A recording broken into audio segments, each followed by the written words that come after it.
Hello, good morning. Dito po tayo sa ating tanim na sitaw. So, yung ginawa namin sa sitaw na to ay tinalian namin. Kasi kailangan talaga na may tali na. Ito, makikita natin 'yan. Yung kulay puti. Kasi kailangan na po ng tali sa stage na to. Kasi yung sitaw namin mga kaparmer ay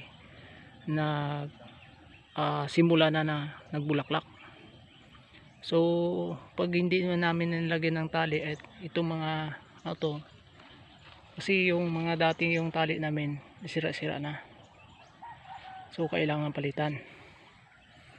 Kasi yung area na to ay dati tinaniman namin ng